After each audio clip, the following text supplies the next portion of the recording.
Welcome into the inaugural edition of Chalk Talk on the women's basketball side here from the Denver Pioneers. My name is Tyler Mon, joined by Denver Pioneers women's basketball head coach Doshia Woods. Doshia, what's going on? It's good to, this is actually weirdly enough our first sort of meeting, as strange as that is, and we're getting to do it through a computer screen, but it's good to talk to you.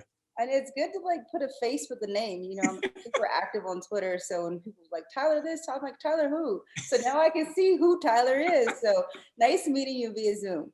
Well, let's talk about this team. It's a first year for you as the head coach of this program. Already some really impressive wins in the back pocket for your team this season, and a very strange season to come in as a head coach and kind of juggle all these different things. We're only, 2 full months, I guess, into college basketball season. But this year for you, can you encapsulate what this has been like trying to do this through a pandemic and first year as a head coach here and all of it? What's it been like?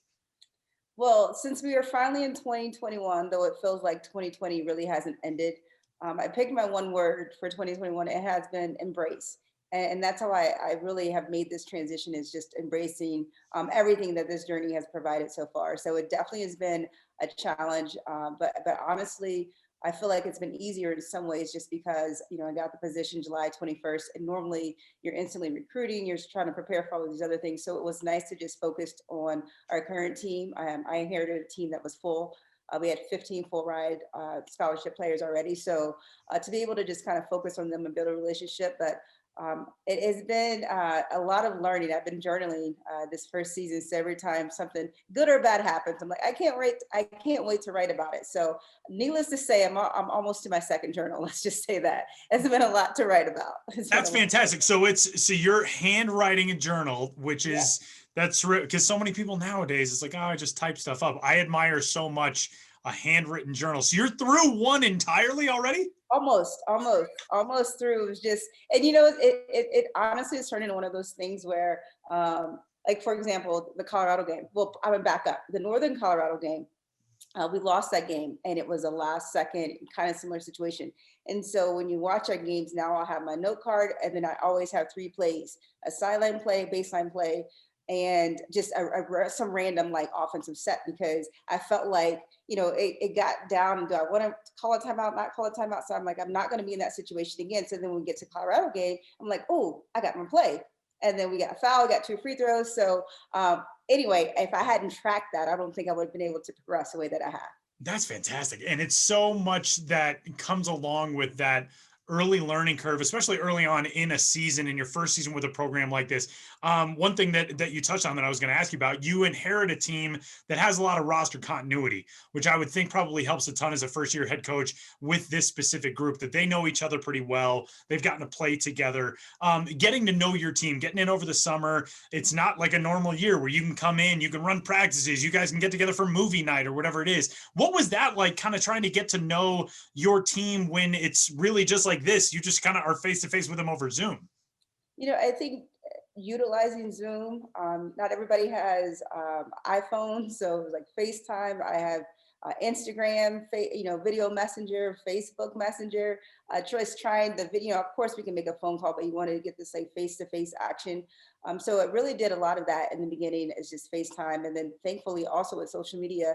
Honestly, scrubbing through their social media, if there's a similar interest, whether Megan Boy likes Damian Lillard. I'm not a huge fan of his, but it gave me some talking pieces with her, right? So it's really just trying to find some of those things about a few of our players that to develop that connection that way. And then once we've got a chance to get on the floor, that's our only time together as a team. So we honestly started incorporating some team bonding activities at the end of practice, things that we would normally do together non-pandemic. So we literally would do minute to win it at the end of practice, or something random to try to have that connection and continue to build those relationships.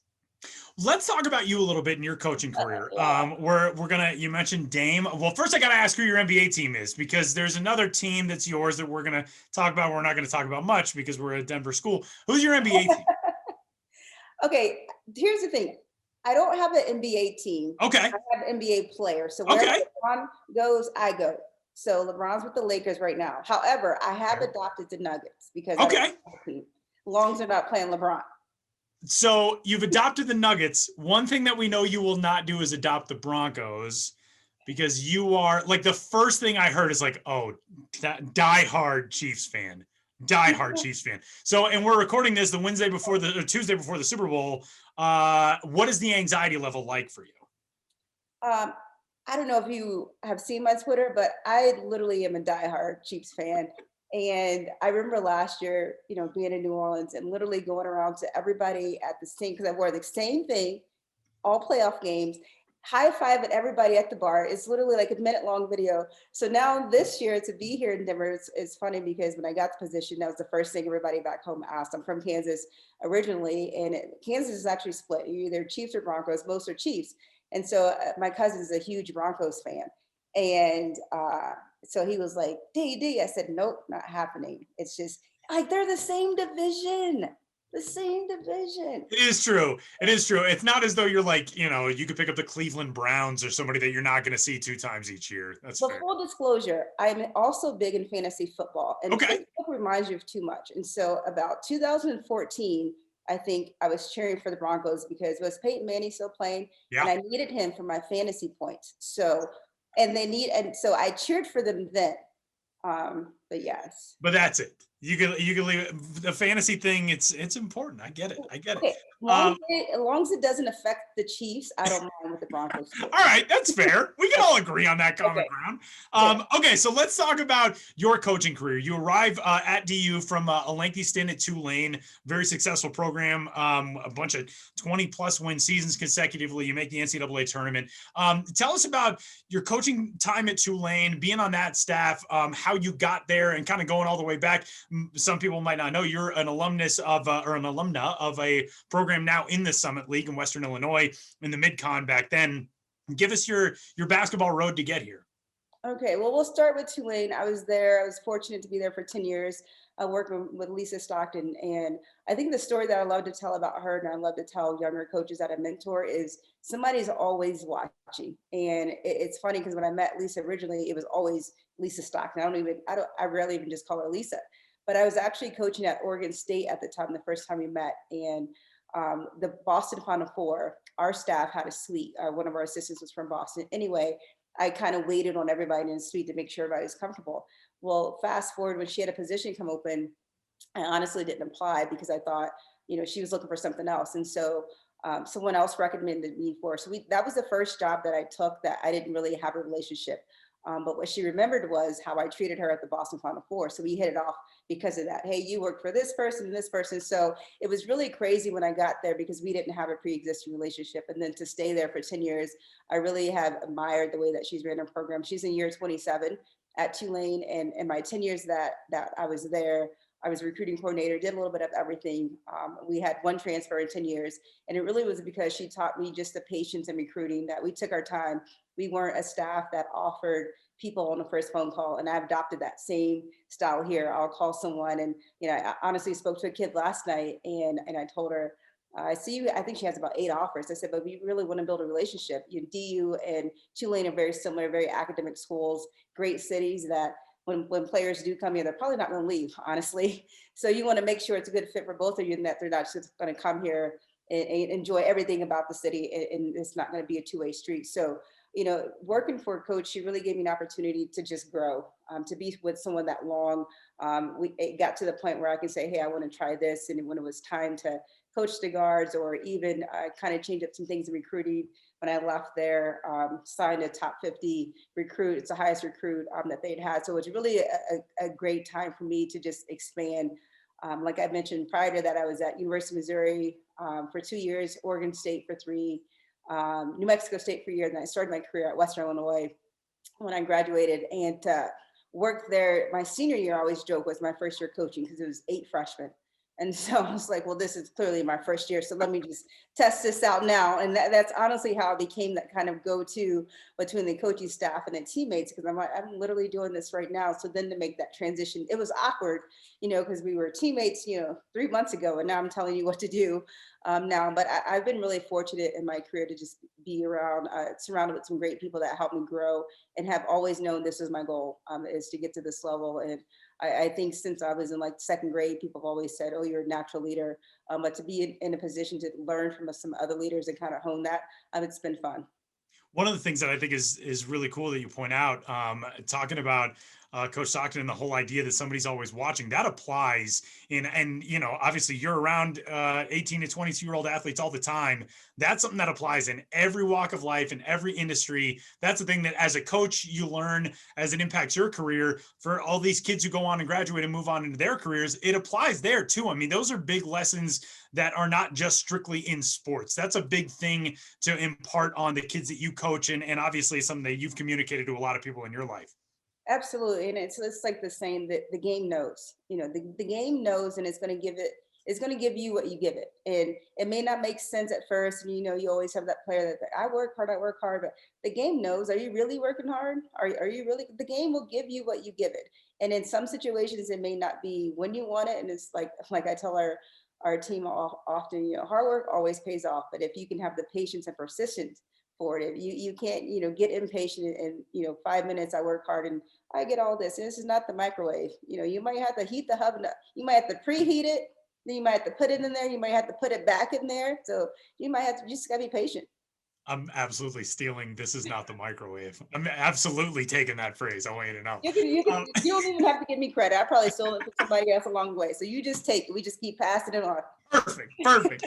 Doja, let's talk about your style, your team. As I mentioned earlier, you already have that signature win under your belt. You knock off CU early on in the season, which is a big thing for a first year head coach to do, and to do it for a mid major program over a Power Five school. CU goes on and beats the number one team in the country later on. So you, by the transitive property, you Yeah, beat the number one team in the country, yeah, I'm taking it. which I think is how it works in sports. But I know from your style, what you want to recruit, how you want to play. You want to play fast, want to be able to shoot the three, all of that. Tell us about, if you were giving a scouting report on yourself as a coach and your philosophy, give us the kind of the granular elements of it. As you mentioned, we want to play fast. Getting here at Denver in 5280, that's our conditioning on a practice plan is 5280. And, we're the only school in the conference that kind of at this altitude using it to our advantage.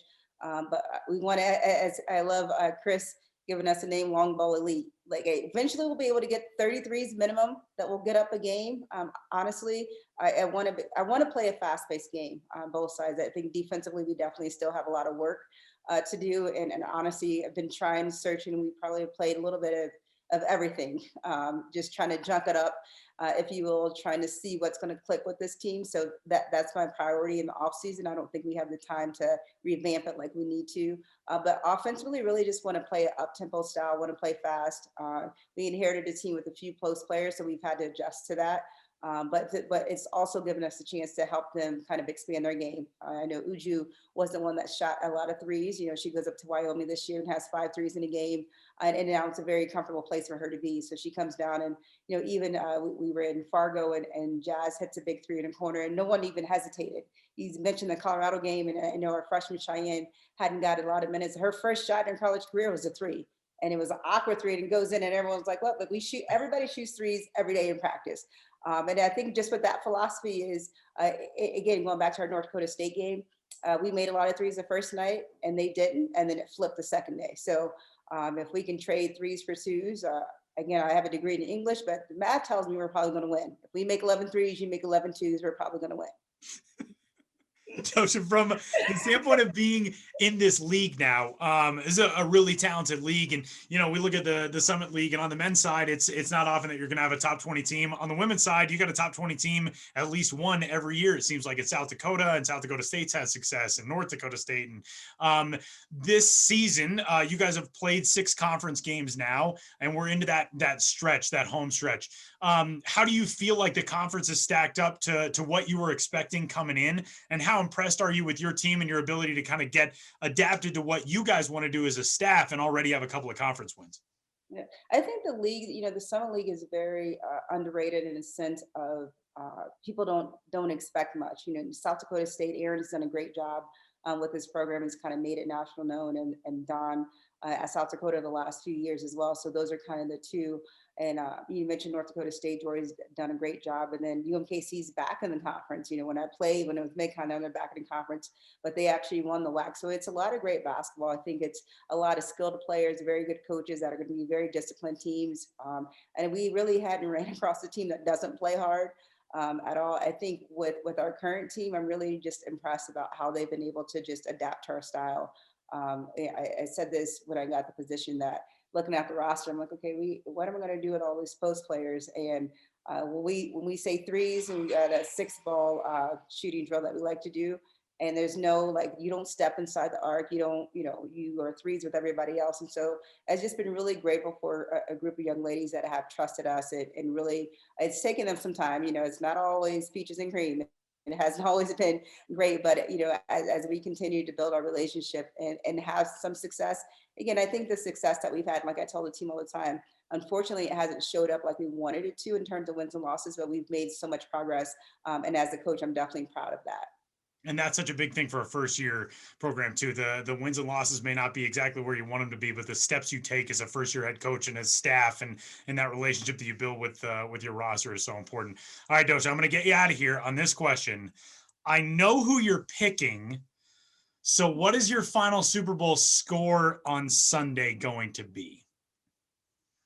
Okay, first I'm gonna say, as long as the Chiefs have more than the Bucks, I'll be happy. But I'm gonna say, see, this is like 28-3 is stuck in my head, but that's only Okay. that's only because the Saints and the Patriots at one time, and then Right. I'm sorry, the Saints would come with the Falcons and the Patriots. Right. When they Right. so let's say 31-24 Chiefs. Okay. That's like a very entertaining scored game. Like, if you get a 31-24 game, it's like, it was probably a fun game to watch. Right. But it's just like, my hands are like, you asked me about the Chiefs, I'm already nervous about it. We waited like this long, 50 years. It's just, it 5 days early. I just wanted to get you feeling that anxiety. Yeah. Very exciting. But the only thing that would be better though than that is if we can get 2 wins this weekend. So exactly. And coming up this weekend, Denver Pioneer basketball. North Dakota's coming up. This stretch run continues in the Summit League. A lot of big stuff on tap, and we're going to do this a couple more times. Get a chance to talk. At some point, we'll meet in person. We'll get to talk basketball and everything else in person. But it's so great to talk to you, Doshia, and good luck this weekend. We'll be watching. All right, thank you, Tyler. I appreciate it. Go Pirates. Wrapping up this edition of Chalk Talk, and a big thanks to our women's basketball sponsors and supporters of women's hoops and men's hoops, and of course our 5280 COVID Together Relief Fund. She's Doshia Woods. I'm Tyler Vaughn. We'll talk to you next time.